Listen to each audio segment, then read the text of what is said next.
لوگ پوچھتے ہیں کہ کیا کفن جو زمزم سے بھگوایا جاتا ہے یا کوئی مقدس چیز کے اندر کفن دینا اس سے کوئی برکت ہوتی ہے؟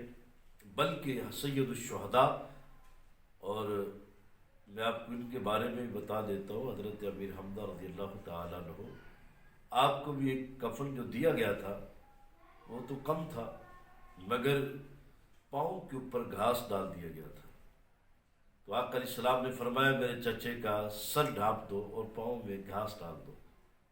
جب گھاس ڈال دیا گیا تو کئی سالوں کے بعد جب قبر کشائی ہوئی تو وہ آپ کا کفن تو کفن جو تھا، جسم بھی سلامت تھا، کفن بھی سلامت تھا، اور جو کفن رکھا گیا تھا وہ بھی سلامت تھا، اور پاؤں کے اوپر جو گھاس تھی اذخر ہو، کئی سالوں کے بعد جو گھاس تھی اس کا رنگ بھی نہیں بدلا تھا، وہی تر و تازہ تھی۔ یعنی کہ نہ جسم کو مسئلہ ہوا، نہ کفن کو، نہ گھاس کو۔ اس کی وجہ کیا تھی؟ یہ ساری برکتیں میرے رسول اللہ صلی اللہ علیہ وسلم کی تھی، اور آقا علیہ السلام نے اپنی بیٹی کو بھی چادر عطا فرمائی تھی کہ اس کے اندر میری بیٹی کو کفن دینا۔ اور اس کے علاوہ حضرت علی رضی اللہ تعالیٰ عنہ کی والدہ محترمہ حضرت سیدہ فاطمہ بنت اسد رضی اللہ تعالیٰ عنہ، ان کو بھی کفن دیا گیا۔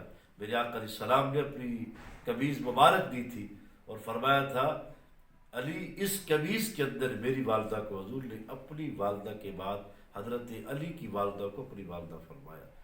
تو حضرت علی کہتے ہیں میں نے اس کے اندر رسول اللہ صلی اللہ علیہ وسلم کی جو قمیض مبارک عطا کی تھی، میں نے اسی کے اندر آقا علیہ السلام کے فرمان کے مطابق اپنی والدہ کو کفن دیا۔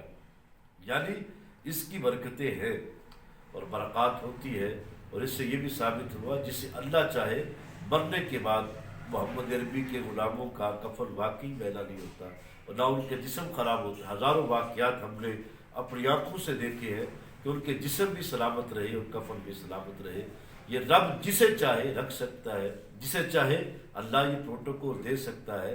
جس طرح سید الشہداء حضرت امیر حمزہ کا جسم مبارک کئی سالوں کے بعد نکالا گیا تو وہ بھی صحیح سلامت تھا، اس طرح کئی صحابہ کے بارے میں ہے قبر کشائی ہوئی تو ان کے جسم مبارک جو تھے، دست مبارک یوں لگ رہا تھا جیسے ابھی لیٹے ہو۔